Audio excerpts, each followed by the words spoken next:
yesterday's future, which is already here, meet today's future, which is about to happen, and tomorrow's future, which could be just minutes away. Welcome to Technology Revolution, the future of now, where host Bonnie D. Graham asks savvy futurists for their predictions about the tech-driven trends that are shaping our future right now. Here's your host, who will take us into the future of now, Bonnie D. Graham. Oh, be still my heart. Thank you to Ryan Treasure for always getting me on the air. I'm Bonnie D. and happy to be here. And as all of you know around the world, I've been doing this for 11 years with my annual prediction special. But this is a special because this year I started something called We Dish 2. Capital TOO, Saucy Dame plus Cool Dude. I have a quick shout out to Martin Stanzik, who's sitting here with us.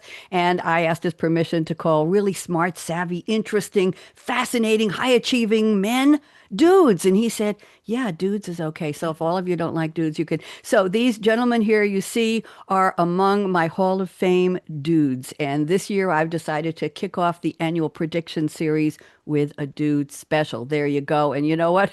Bill Williams just joined. We're going to let him come in. God bless him. Okay. So I'm going to open right now. And Bill, you coming in? Let's see if we can get him in here. Little bit late. Never. Okay, he'll join when he can. Bill, you're late and just don't say a word. We're already in progress here. Welcome. Okay, so here we go. Now, welcome to Cool Dudes 2026 predictions number 1. There'll be another one in 2 weeks. Bright. Gazing into 2026 and beyond with optimism in sight. I hope you're all optimistic. Bonnie D on her Scarlett Mike's live streaming hue. Can you see my hue today? I'm all on holiday hue. Welcomes Cool Dude Futurists with predictions bold and new. Innovation is their compass, opportunities their sail. Will their visions triumph, or might some just derail? I don't know. But first, a quick look back at the year almost done, at cool words that joined the lexicon. Some serious, some fun. Some of you may know these. Biohack joins Oxford's Words of the Year 2025, while 6-7 at Dictionary.com proves nonsensical language can thrive. That's slang. Merriam-Webster's pick is dexterous, skill at the fore, as modern slang reshapes how we connect and explore. Here's some more words for you. Bet, bussin', mid, vibe check, and no cap all made the list. Extra, goat, greatest of all time. GRWM, get ready with me. IWKYK, I know. If you know what you know.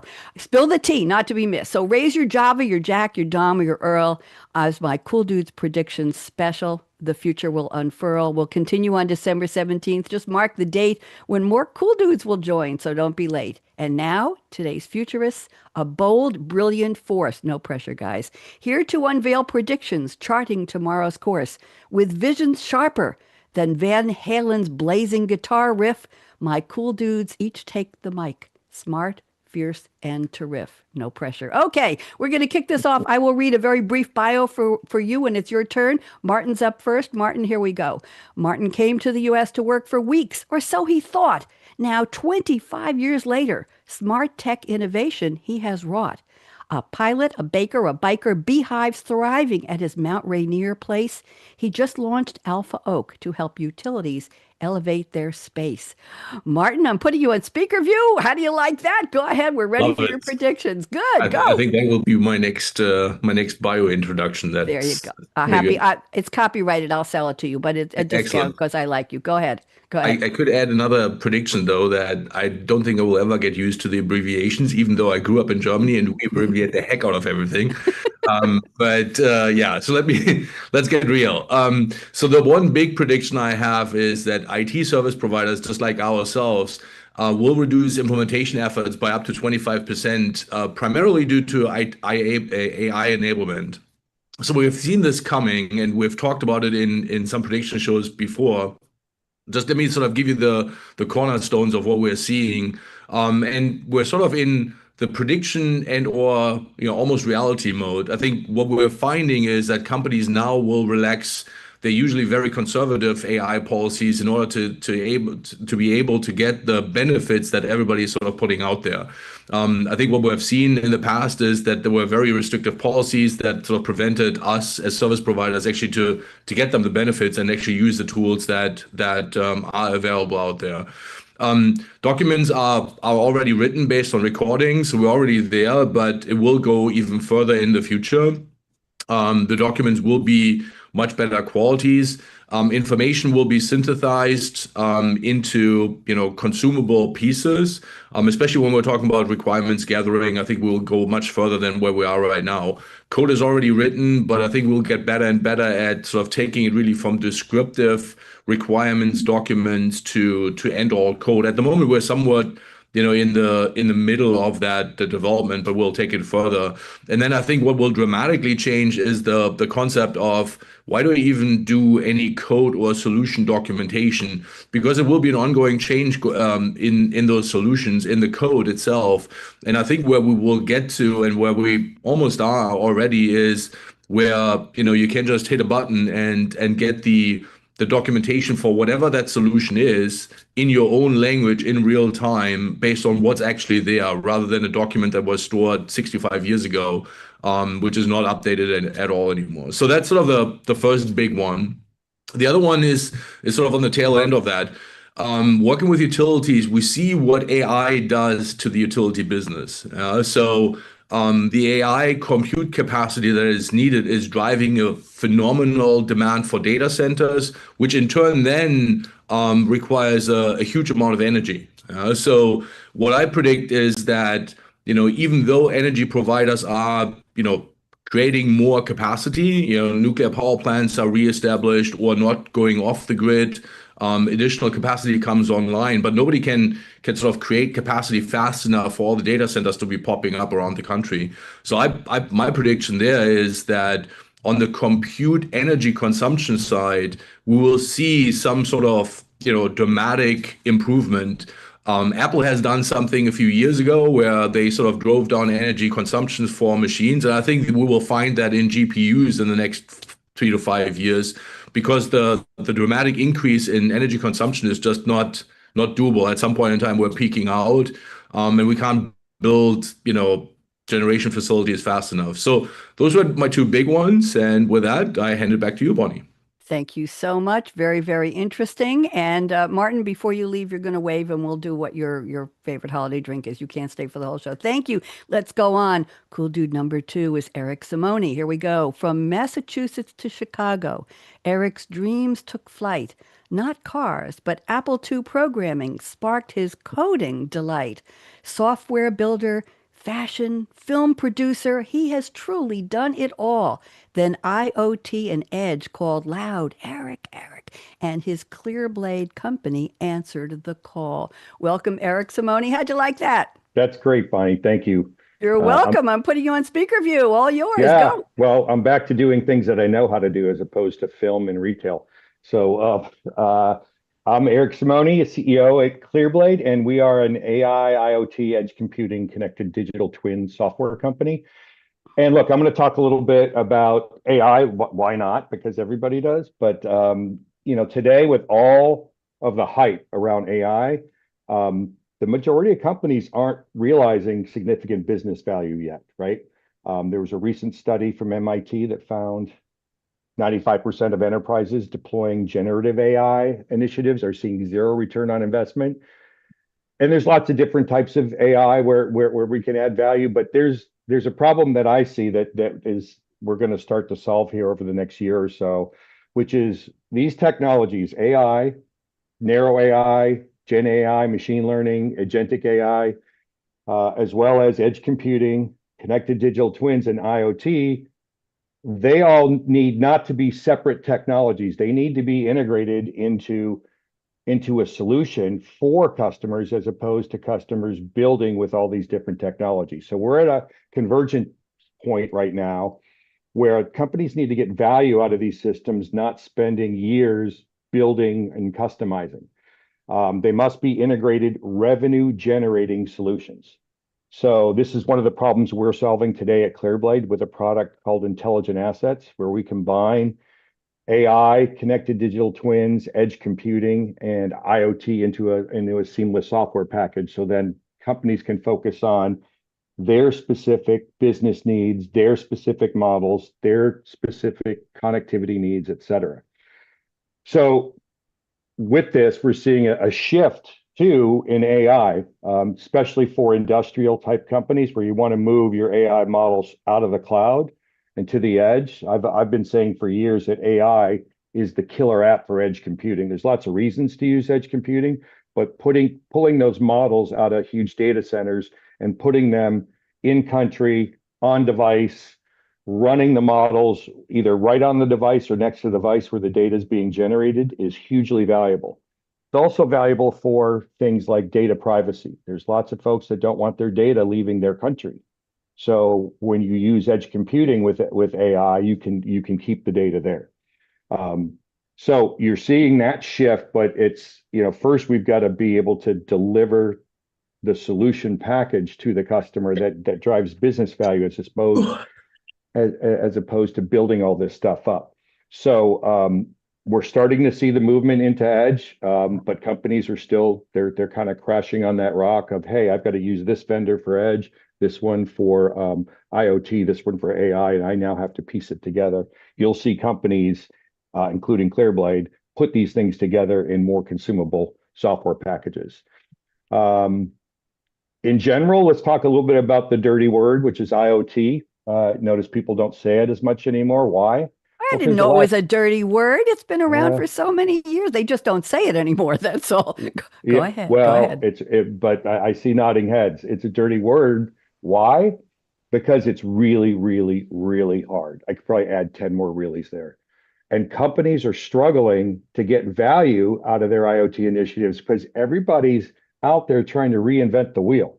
They're all building basically the same infrastructure with different tools, and there's a better way. This is not the type of stuff every customer needs to be building over and over and over. So you're going to see more integrated packages that take care of this, as opposed to handing tools to the business and to their consulting partners who are happy to build whatever because they're making money by the hour, right? So if you look at the last decade, it's been mostly failure. And that's not doom and gloom. It's just now companies are starting to get to the reality of, gosh, where are we on this initiative? I've just spent 10 years and $20 million, and I've only gotten 1/10 of the way there where I expect it to be, right? So you're going to see more of a focus on driving business value, more of a focus on integrated solutions that can do these things in months as opposed to years. The big barrier to entry there is existing engineering teams that have pride of ownership, and existing consulting companies that have the hearts and minds of the executives, but that's starting to wear thin because there's been too much money spent.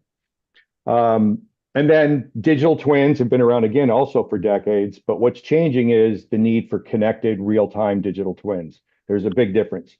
Now you're connected to the machine. That data is streaming all day, every day, not just once an hour, once a day. And now you're able to get a real view of what's going on in the field with your equipment. You're able to apply AI and do alerting. You're able to integrate that with your enterprise systems and start to feed real-time data into stuff that you've owned for years, like your Maximos and your ServiceMax and ServiceNow systems. So all very industrial, nerdy stuff, but we're starting to see progress in this convergence of different technologies. So you'll still hear about different companies that talk about their specific technology, but I think what's going to emerge is the solutions around these technologies that are enabling companies to then drive bottom line value. Thank you, Eric. Very interesting. We did lose Martin. We didn't get a chance to get his drink, but I'll find out and tell you all later. Okay, thank you very much. Let's go on to number 3, Vic Ingles. And Vic, I'm going to read your little intro here. Auditor, consultant, IT tech leader with flair. From Dun & Bradstreet to Wall Street, Vic's skills are everywhere. His garage is a dream, Jags, Benz, a Porsche too, and his Maserati roars through life's course with a joyful woo-hoo. Okay, Vic, is that okay? Where are you? That was fun. Okay, So, good. hi. Go ahead. We get ready for your predictions. Go. All right. Hi, Vic Ingles. I run a transformation group at Tatum by Redstone. But I want to talk about the automotive industry, and I'm going to look at the long game, not the short game, in the automotive industry and the effect of AI. My prediction is really around the future of what people will be driving. It's not about the components that drive it, meaning gas, hybrid, EV, even possibly liquid hydrogen, but it's talking about how we're going to build them. You're basically going to have a configurable platform, a chassis, and that chassis, based on data collection, will be able to modify it on your uses. Will also be able to change based on your uses. If you have a lot of passengers, you'll be able to reconfigure your cabin, 3D printing to create a new cabin. Or if you carry a lot of cargo, you'll put a bed on it. It'll all be subscription services. You'll pull in and get these changes done on your vehicle as part of it. So you won't buy a vehicle for a purpose. You'll buy a chassis that can continually be modified, so you won't have to buy a new vehicle. You'll just subscribe to a different type of platform for yourself. And it's really fairly easy to do that. They can do it in performance, and especially with 3D printing, because what will happen is all of the autonomous features will be part of that chassis on the bottom carriage, and things will just go on top of it as you go forward. Now, this is not a tomorrow game. This is a 15-year in the future game, but look for that and look how that will be applied. One of the organizations in Japan is looking at that already in principle, but have not delivered it yet. So that's my prediction, Bonnie. Oh my goodness gracious, be still my heart. Let's talk a little bit about what you would do, Vic, when this time comes. What car out of your vast collection, I know we're not talking quite Jay Leno here, but out of your vast collection, what car would you 3D print that you would want to change the configuration of the cabin? Do you have a car that you would, Brad? That's fine. What would you do, Vic? How would you apply it? I would be able, so the Maserati would be the best example, because I would convert it from the SUV back down to a convertible as needed. Very interesting. I think we have time. Let's go around the table. Anybody have a car that you would like to do a quick change rather than having to go out and rent one or the car sharing mode or all that? A car that you would like to change without having to get another one? Eric, any thoughts on that? Anybody? I'm calling Eric because I know he does. Eric? Yeah, well, I would love my Jeep to turn into my R8 and back again, but instead I sold the R8 and I now have a Jeep, which I absolutely love. And I have a 17-year-old driver, so it's much better to have him in the Jeep. Anybody else? I'm sorry, I picked on Eric Myers. You want to say something? You have a car you want to change up? Yeah, it's funny when you were talking about your BMW earlier this morning, Bonnie, when we were talking about the issues that pop up. What's the acronym for BMW? We like to say break my wallet. So perhaps that will be fitting for others. Okay, anybody? James, you look like you're leaning in. Anything you want to say about a car? Would you like to change up? I have a Lexus truck that I purchased a couple of years back. It was this new style, the GX 550, which was the rave. Everybody wanted to get this because it kind of resembled the Range Rover. And I got rid of a Mercedes that I really loved, a G53. And for car aficionados, they kind of know that car. There was a G63, which was lightning fast, but I really missed that car. And I kind of regretted the day I got rid of it, but I do love my Lexus truck, I have to say. There you go. Anybody else want? Vic, this is very Brad Anderson, talk. What?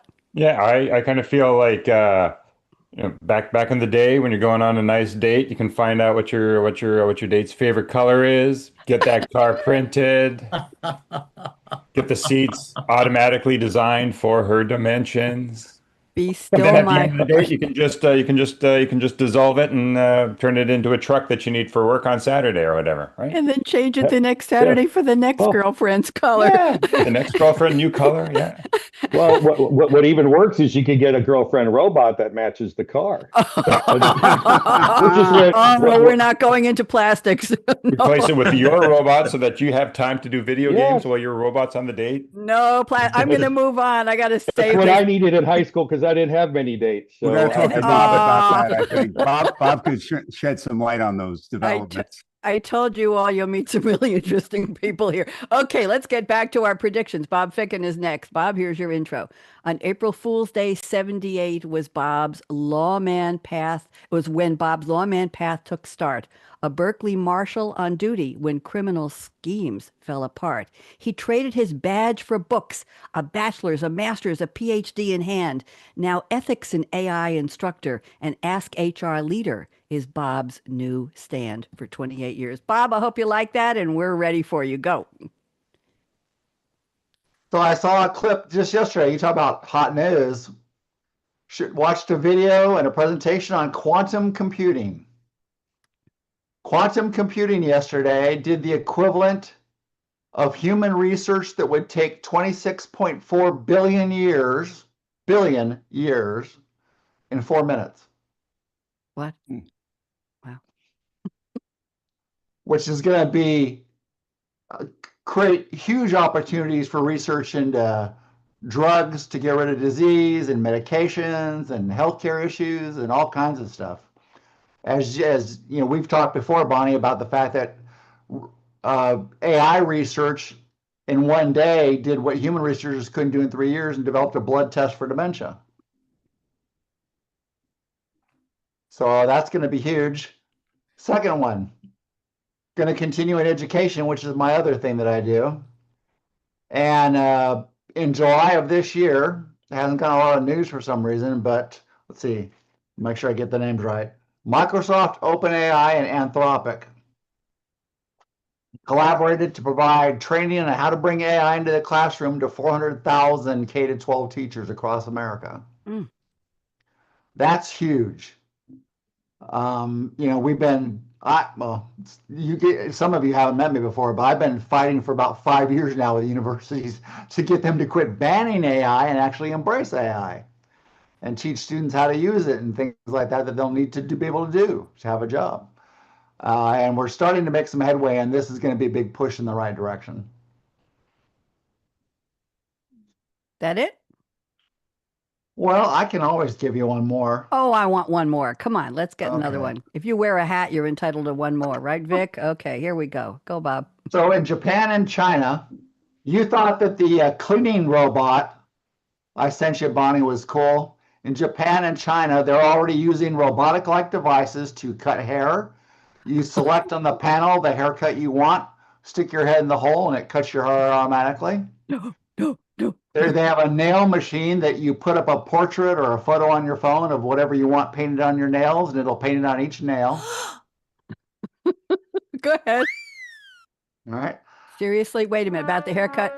No. How many here would do that? I can't even repeat what Bob said. I'm sorry. It just hurts my... Brad, you want to say something? Unmute. Yeah, it'd take a while for me to trust, because I've seen too many movies where somebody hacks the machine and then it goes crazy, and like a haircut thing with blades right by my face. That seems like just a say. I've seen too many movies. I know how it ends. Well, Bob and Vic both have nice hats on, so it might be hat time if it went wrong. Anybody here would allow that device, I can't even say it, to cut your hair? I mean, seriously. I don't have to worry about that. There you go.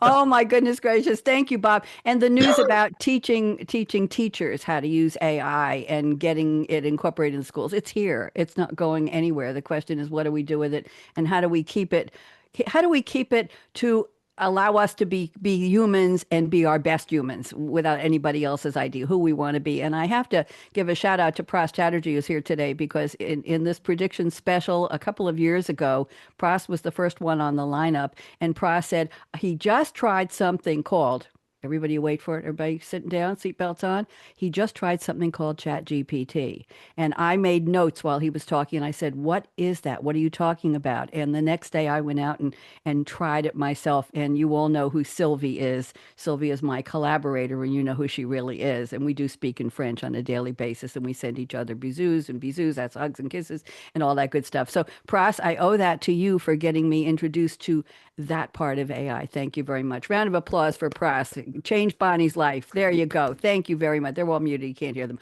Okay, let's go on. Thank you, Bob. Let's go to Eric Myers. You're next. And Eric, here is your introduction.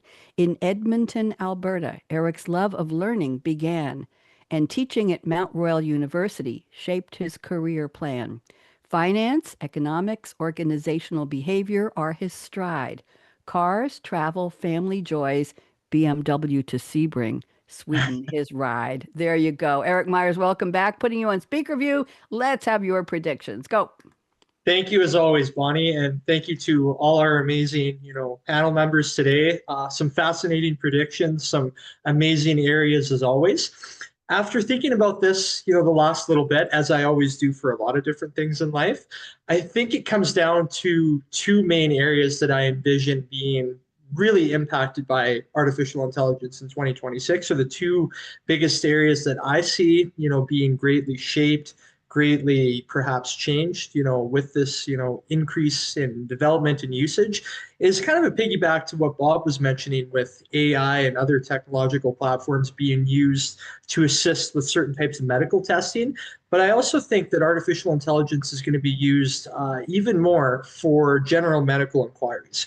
We don't have to get into the ins and outs of this because this could go a whole lot of different ways. But in Canada and in the United States, we're seeing a lot of issues within the healthcare system, long wait times for individuals to meet with a family doctor, general physician, or other medical practitioners. And a lot of times, people, need to attend to different medical needs. Some are more urgent than others. So there's always going to be a demand for doctors. There's always going to be a need for other medical professionals to attend to both physical and psychological ailments. But I do think, as time becomes more precious, as individuals, are continuously having to wait, to meet with a healthcare practitioner, they're going to rely on artificial intelligence a little bit more to, inquire about certain conditions, certain symptoms that they might be demonstrating.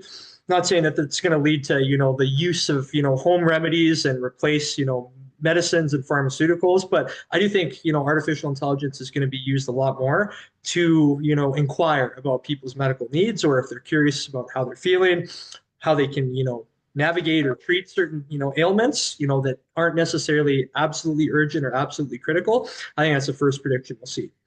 Number two is within the government. So again, this could go a lot of different ways. Political ideologies aside, I do think, artificial intelligence will be used, as a way to assist with budget preparations. There's no shortage of different amendments that local municipalities have to check off. Where do we allocate this money? Where do we allocate that money? Are we going to increase taxes here, decrease taxes there? So I just simply think it's going to be used more as a way to, speed up, budget deliberations, as a way to accelerate the process, to, assist, local municipalities and politicians with just getting more work done, on, different tasks, duties, and responsibilities that they have to accomplish, as opposed to spending hours upon hours, days upon days, going step by step through, each amendment within a budget. I think it'll just simply be used to help the efficiency and effectiveness of that. So those are the two biggest predictions I have. Hopefully didn't open up Pandora's box too much. No, you're fine. You dodged that bullet. I was going, what? Be careful, be careful. We don't do politics, and we don't do policies, and we don't do anything like that. But thank you very much, Eric. And Eric, do you see any changes in piggybacking again off of what Bob Ficken just said? Do you see any changes in you as an instructor in a university in Canada? Do you see AI changing anything in your methods or in your students' interactions with you? Brad is smiling. We'll get to you soon, Brad. Hold on, Eric. Any thoughts, Eric Myers? I think there's going to have to be more alignment between, let's say, students' preferences for artificial intelligence in certain situations, faculty's, preferences. There seems to still be, at least in the, post-secondary institution that I'm teaching in, there seems to be almost misalignment, miscommunication as to what's allowed versus what's not allowed, or, one member having this train of thought, another member having that train of thought. So I think it's less about kind of how it's going to be used more or less. I think there just needs to be an improvement in the communication process, the setting of expectations.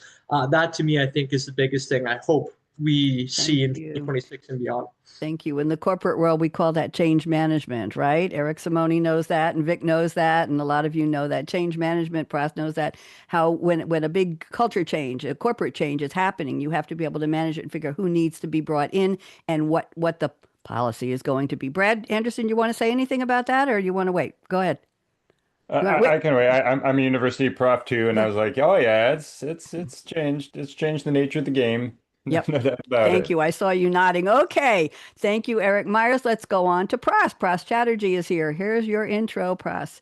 From Toronto's heart, where winters bite but spirits stay bold. Pras sang and played piano before finance passion took hold. At Nabisco, Clarity, SAP, OneStream, his career took flight. Now travel, marathons, and pickleball are also his heart's delight.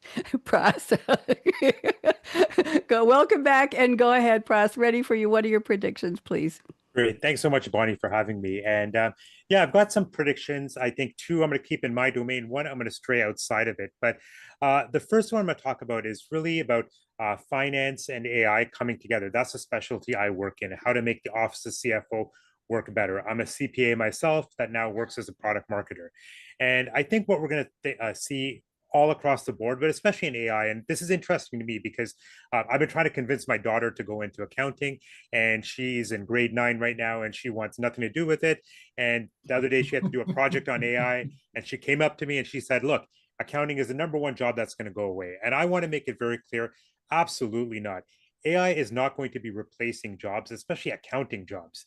Rather, it's going to remove the worst parts of them. And that's going to, I think, make AI and accounting come together to make it a really attractive field. Primarily because I think what's going to happen is AI is going to help accounting and finance really go from input based, where you put in inputs and you're collecting data, massaging the data, analyzing data, to really flipping the script on that whole thing. Rather, forecasts are going to be automated. The drivers that make up all what's happening with your business, your anomalies that are going on all across your data sets are going to come to you in a manner that's presentable, that can be explained, like different variances. And you can even do simulations. You can make yourself useful when leaders in the business come up to finance and say, hey, what's the outcome of X, Y, and Z, whether it's tariffs, taxes, different geopolitical issues, or different opportunities. You'll be able to give outcomes instantly. Instead of talking about what happened, you'll be asking questions about like things such as, what should I do? And the system, AI systems and agents especially, are going to give you options, and not carved in stone, but really almost like intelligent starting points from where you can build and work further and work harder and really drive your business that much further, and really make the role of finance that much more strategic. Now, on my level, I'm in product marketing. So product marketing, make it for those of you outside of the tech space. Really what I do is I take complex products and things that engineering has built and translate them into easy speak for our audiences, when it comes to messaging and things like that, so that I kind of bridge the world between engineers and the target audience. And I think what's going to happen with product marketing is it's going to be evolve as a function, because as AI floods companies with data, someone has to decide what to make of this data and what happens. So I think product marketing becomes almost translators. We look at AI-powered insights and we turn them into stories, and that the businesses and our customers can act on. It's going to stop being slides and content, which a lot of people in product marketing hate, and rather it's going to become more of a sense-making discipline. The last one, I think I'm going to make a foray into, I think what Eric and others have been talking about, education. So I predict, and again, education is not my specialty, but just as a parent, wow, education is going to change. And this is my bold prediction. Last week, my daughter came to me and again, grade 9, 10 math, and she said, I missed a class on slopes and things like that. What is y equals mx plus b? For those of you that have forgotten grade 10 math, which I did, I was like, oh, you're asking me something I did 36 years ago. I've dated myself right then and there. We went into Gemini, not ChatGPT, Bonnie. I asked, please explain to myself, this is my age, and my daughter, what is y equals mx plus b and how we can learn it. Gemini Basic came up with a learning plan step by step with tests that explained it to me and my daughter, and she ended up getting a 95 on the test. So I don't know what that does to the world of tutors and things like that, but Gemini was awesome. I went from deciding, do I start getting her a tutor to help her with math?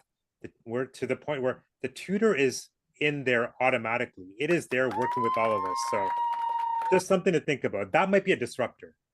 That is, but Pras, you said something. You saw me looking down. I wasn't being rude, but I was writing something you said was AI is giving us an intelligent starting point. Aha, aha, aha. An intelligent starting point for our curiosity, for our building on our own intelligence. Am I right? And anybody disagree with that? If you use it as an intelligent starting point, Bob Ficken, talk. unless you're using generative AI and it's guessing at the answer. But aren't we all? Well, I'm just saying that's one of the there's a lot of differences in AI, Yep. but if it's generative, that means it'll make up an answer if it doesn't know what it is. That's true. But if it's charming like my Sylvie, you'll be thrilled with the answer anyway because it'll start a conversation. Anybody else want to say anything? Pras, It's not even guessing. It's just math. It's tokenization. But that's a different topic. It's not thinking. It's not guessing. It's not sentient. Sorry, Sam Altman.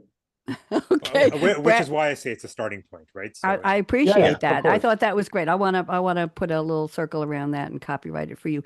Brad Anderson, talk, please. Yeah, so something that I've seen from the education space is that AI is a very powerful tool if you have a certain amount of expertise in a certain area, right? You can like it's an intelligent starting point, but you need to recognize that it's an intelligent starting point and what it can mean, where it can go. And one of the things I found in the education space is that I work in universities, work with a lot of 18, 19, 20-year-olds and stuff like that, and they don't necessarily have that they don't have that expertise, and so they rely on it 100%. Brad, you're next. Shall I just do your introduction and you can continue? Is that okay? Okay. All right, here we go. Welcome, Brad C. Anderson. Let me do the opening here. Brad majored in biochem, where molecules and futures dance. Then authorship beckoned Brad, his triumvirate sci-fi romance. Scholar and entrepreneurial chair, he blends science with art's wise page. In labs, in classrooms, in galaxy, Brad thrives on the ever-turning stage. How'd you like that? It's every time you do it, it's different, and it's always bonkers amazing. Bonkers amazing. I'll take it. I did these. I used your Cool Dudes 12 stanzas and I crunched them, and then Sylvie just did a word or two here tightening, but these were mine. So I'm very, very happy. Brad, I'm putting you on speaker view. Tell us your predictions. Go. Yeah, so just to kind of carry on, and then I'll segue that into the thoughts that I wanted to share today. As I was kind of saying, AI is a fantastic tool if you have a lot of expertise in a certain area. A lot of kids going into education, they don't have that expertise yet, so they rely on AI completely. And so part of education is like trying to convince kids that, like, no, you can't rely on it yet. You have to develop your own ability to think and understand and know before you can use it effectively.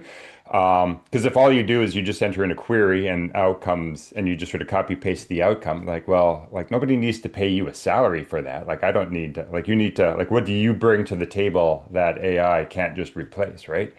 And so that's some of the challenges in education and sort of the perspective I wanted to bring to the conversation today was really more from my realm of as a science fiction writer. As a science fiction writer, I like to explore, and I think the purpose of science fiction is to explore what is the impact of a technology on society. What does it mean for people, right? And new technologies are always disruptive, and being a disruption doesn't necessarily need to be a bad thing. Like disruption, it's not comfortable, but it doesn't have to be pessimistic. And I think we are probably at the start of the disruption. I don't know. I think we're still in the early stages of the disruption phase that AI is going to have. Right now, AI is being, it's tons of work, tons of money is being put into developing it, deploying it into businesses and so on. From a societal perspective, we have choices as to how we're going to deploy new technologies, right? So we can deploy technologies in ways that like make me as an individual more productive, right? So I can use this and it allows me to produce more. It allows me to be more productive. I can serve more clients. I can do more things. I have more time to do more things. So we can deploy technology that makes me productive. We can also deploy technology so that it just replaces me and you don't need me anymore at all. Like we have choices in how we do that.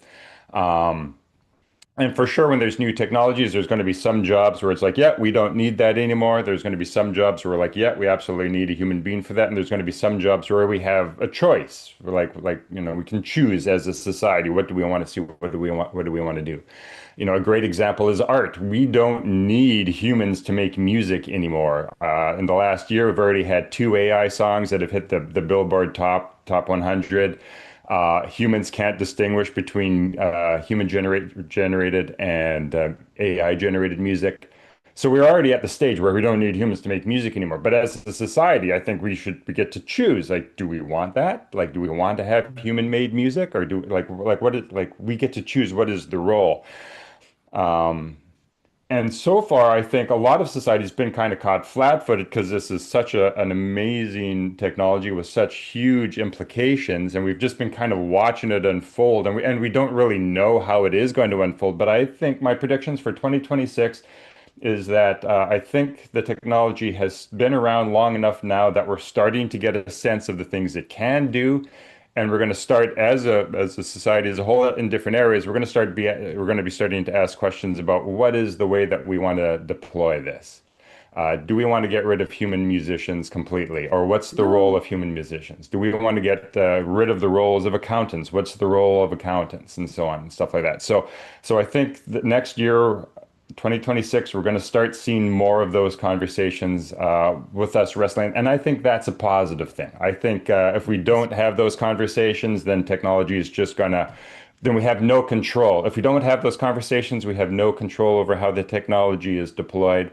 Having those conversations allows us to take ownership of our future. And I think we're going to start having those more and more on a society-wide scale in 2026. Those are my predictions. Thank you, Brad. Before I go around, Eric Simone has to leave. Eric, what's your holiday drink, your favorite? Unmute, unmute, unmute, unmute. There we go. Eggnog and brandy, but not too much, because too much eggnog. Not good. Homemade eggnog or store-bought? Do you have a favorite brand? Homemade. My wife makes it. Ooh, okay. All right. And what Yep, kind of I'm brandy did lucky. we get? What kind of brandy? XO. Okay. All right. Everybody's invited to Eric's house for Yeah, for a sure. toast over the holidays. great There panel. you go. Eric, thank you for being here. Thanks, I'll talk folks. to you soon, and All you'll right, still all right. be. Thanks, Bonnie. I'll talk to you. Okay. All right, Bye. bye-bye, folks. Okay. Brad, thank you. Anybody have any comments on the idea? We're dwindling here, but we still have more to go. Anybody, any thoughts on the idea of choice? That's a very key word Brad shared. I like that. Bob, go. Not choice, but something that I want to say.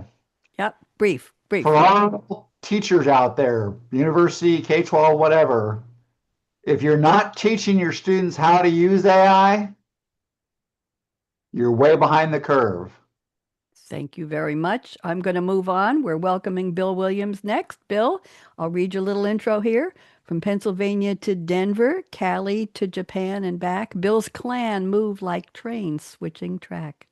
Texas Tech Media, UT Austin instructor, Bowling Green TV project, Stacks, that rhymes with tracks. He launched his PR firm, emailed Thought for the Day at reader's request. Now his 20 Years of Humor book informs our mornings with the best. Bill, I hope you will like that, and we're ready for your predictions. Go. Thank you, Bonnie. And Welcome. I've been around long enough to know that any prediction I make is probably blowing in the winds, because whatever I have dreamed in the past has already been created and outdated. I think back, you talked about TV, and I remember fondly buying color televisions for one of the TV stations I worked for. They weighed 400 pounds a piece and cost close to $250,000. Okay. This telephone I've got right now gives better pictures than those TV cameras that weighed 400 pounds and cost $250,000. It's just been unreal in what has been going on. You know, in film, I remember having to carry a 20-pound camera on my shoulder to make pictures. And now, again, I can do it with my phone, and the picture quality is better, and I don't have to send it to a lab for processing and take a week to get the film back to do the editing. What's going to happen next? I really, in all honesty, can't imagine how much better it's going to be, but we can take a look. You know, right now, I'm guessing that in publishing, which is what I'm doing, I've found that instead of going through all the editing processes and, hey, remember color separations to make a color picture on print. Now, again, it's all done here. And I can write a book and include pictures on it on my laptop, send it directly to the publisher, and have it out the next day published. So what I'm predicting is the fact that we are going to see a ton of stuff that is basically just garbage, because anybody can print anything that they think is great, and that's super. And if they rely on income from the publishing, they may be very much out of luck because, maybe 3 people will buy it. AI, horrible self-published books, but it mentioned the medical aspects. I am experiencing a situation with family members who need to see neurologists and some specialists. And some of them are having to wait for 6 months to get in to see somebody. In one case, the emergency room said you needed to see somebody immediately, and it was 6 months before they could get in. I predict that the AI and the new procedures will be able to, solve those kinds of waits, and that's a pretty good thing. Autos, well, we've already got all sorts of self-driving autos and everything else, but I think we're going to be looking at now putting some of the AI into traffic controls. Okay, aviation. Now, we're still relying on people in a traffic tower to do the air traffic control. And I see an awful lot of possibilities for AI getting into that. Mail? Well, mail may not be a delivery anymore because they may have to, not have to, but we may seeing all of the ads and everything else appear on our TVs and on our phones, and we can't get away from it because, hey, they don't need to print it anymore. And that may be something that we've got to go. I've been around long enough to no matter what happens, I'm going to be surprised, and I can't really predict what would not make me surprised. Thank you very much. Very interesting about the publishing. As one of our panelists just said, we have choice. And the choice is, what do we read? Maybe what do we publish, Bill? But what do we buy and what do we read? And we still Absolutely. we still have that choice. So thank you. And there are a lot of really good books out there that are produced and published by real people that aren't getting more than 3 or 4 copies bought or read. So I think we have a dilemma in there. What catches our attention? Anybody have any quick comments for Bill before I move on? Are we good? I think we're good. Okay, let me go to next is a gentleman who's not here. I'm just going to read his predictions because he's the next cool dude in line. It's Aditya Varma, a former commander of the Indian Navy, and at Dohulas Kwan School in Labs on Courts, his talents shone bright. A commissioned Navy commander, tech, tactics, operational insight. Now a cybersecurity expert and guiding veterans through tech's terrain too. Aditya boxes, rides horses, tees up on greens, keeping his purpose in view. So here are his 3 predictions, and James is next, and then Amadeus, just so you know. So prediction number 1 from Aditya. By 2026, enterprise security will feel a lot more like an autopilot than a dashboard. Instead of endless rule tuning, AI native systems will quietly watch every workload, app, and packet, stop attacks in real time, woohoo, and even self-test their own updates before going live. Prediction 2. Security and observability will fully fuse into one single digital nervous system. By 2026 and beyond, SOC and NOC teams won't work in silos. They'll share one live view of the entire business, network, apps, users, and data. And prediction 3, green AI-ready networks become one of the biggest competitive superpowers. And he adds, as AI traffic explodes, the winners will be the organizations that can move massive amounts of data without blowing up their power and their cooling budgets. So thank you to Aditya, couldn't be here. Okay, let's go to James Porfido next. James, here's your intro. Raised in New Jersey, books, football, and honor shaped James's stride. Political silence. I'm going to start again. Raised in New Jersey, books, football, and honor shaped James's stride. Political science launched his path. The law became his pride. Clerk, prosecutor, trial attorney on legal TV in famed defense. He authored Unequal Justice, ran 13 marathons, and cooking spices his creative sense. Welcome, James. I hope that was okay. That was awesome, Bonnie. Sorry about the fumble, dear. Okay, I'm putting you on speaker view. Go, go, go. What you got? No. And I have one addition. I have 14 marathons now. So oh my, I was using an old bio from a week ago. Excuse me. Just a month ago, finished the DC Marine Corps Marathon. I can see you're running. Yes. Go. What are you? I don't know how many I have left, but I want to pick up on all of the themes and discussions that we've been having. And Bill made me a bit nostalgic here, thinking back as all these things are happening so quickly. And you really can't keep up with the technology and everything that's happening. And a living example of that is I'm taking courses all day tomorrow on AI in the law. So it is an interesting thing because AI has consumed us as a society and as a culture, as a world. You know, we're all getting caught up, and some people are much more advanced than others. And I have to confess that I don't know a whole heck of a lot about it in the law and how it can be utilized, but there are so many ways I know, and I want to obviously educate myself to that. What I do know in the law is that it has been abused to some extent. And when it has been abused, it's been called out. And there are some cases where judges have actually determined that attorneys have used AI to write briefs because they're citing cases that are not real. So it's really treacherous. It can be your best friend or your worst enemy, depending upon how it's used. And I think that could be said of every industry that it's used in. So my predictions are I have two. One is law related, and the other is outside. And to dovetail off of what Bill had mentioned before with his family situation and a neurologist. So the first is my prediction is, and this is not anything to really do with AI. I think that cashless bails will be eliminated. I do think that we're seeing an influx of repeat offenders who are arrested with serious, long criminal histories, who are released by judges and let back out on the streets to commit new crimes and new offenses. And I think that has to stop. And I think there's got to be a public outcry. And I think that is happening. So I see that happening. And this is not a political issue. This is for the benefit and the betterment of the community to keep violent criminals off the streets so they can't reoffend and hurt other people. That is happening. There is a movement to do that. So that's my prediction that we're going to go back to cash bails, believe it or not. You know, we're going to go backwards, and we're going to get rid of cashless bails. That's one prediction. The second is to pick up on what Bill was talking about with the wait listing for a neurologist.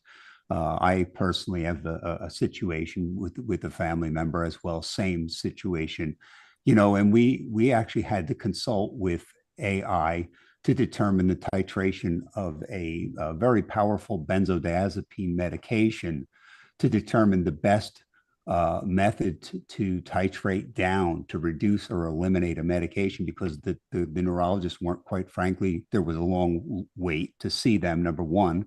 And number two, they really weren't helpful. It was really, you know, trial and error, you know, from their experience, this could work, or perhaps it might not work. This might be a good schedule. It might not be. Believe it or not, AI actually was able to give a lot of information and almost made us, you know, we certainly were comfortable talking to doctors in the language that needed to be discussed. So AI is making advances and strides. And my prediction is that, and again, Bonnie, what you said, biohacking was the definition. I see biohacking is taking off in 2026. People are going to start becoming more in tune with their bodies, what we're capable of doing, how we can heal ourselves naturally. And it may mean that, you know, perhaps doctors are going to have to change directions as well. And this is not to be political either, but I think that there's going to be a re-education, and I think AI is helping that. And that's my prediction. Thank you very much. Appreciate that, James. And health is certainly top of mind for so many of us, regardless of who our relatives are or what our age is. We're certainly having a lot of issues. And I know a lot of us like to look up symptoms, and used to be called medical students disease, where you'd look up, Bill, remember back in the day, early internet and even books and libraries and encyclopedias. What do I have? And what's that pimple on my chin? And why is my foot hurting? And we would self-diagnose. And now we're getting this whole lore, this whole tome of information, good, better, maybe not always, sometimes best. Thank you very much. And let's go to our final panelist today. It is Amadeus Nunnally. And Amadeus, I'm going to read your intro. Here we go. Homeschooled, Amadeus found joy in the why, the when, and the how. At 14, he balanced high school and college with intellect his mama did endow. D&D dungeon master, former tennis pro, learning gamification guru. The Lavender Dragon co-founder, Amadeus's Sententia anthology book is soon due. I hope that was good. Amadeus, I'm putting you on speaker. Go ahead. What do you got predictions for? Go. It was great. Thanks. I'll keep this short since I'm almost out of time. No. You take your time. We're going to go a little bit over, and Jordan is going to take us out on Voice America Media Business. We're going to keep going. So go ahead. Take your time. No Well, hurry. I do have things that I have to get to, unfortunately. Okay. So for my predictions, mostly is in the sphere of course creation. And some of the AI and products we've been working with lately actually allow you to pretty much put in prompts and ideas of what you want to design for a course and get kind of a shell outline for it with AI. And then it will even go so far as to give you some links and some citations of documents that you can then use to further grow that entire course. So what this for me is a wonderful idea of really quickly people are going to be able to turn an idea for a course. Now it's not going to be first I have to write it down. Now I need to find someone who actually knows course design or someone who knows the business and get them to help design it for me. Now people can actually get that idea down. And I think by next year, we're going to see a much easier to crack into field of better design than the normal just walls of text and a couple images course design. So that's my first prediction is course creation for the layman is going to be much easier without being full of some of the pitfalls you would usually have. I would say my second one is on the more fun side, but as you know, with AI Dungeon and a couple others, I think a lot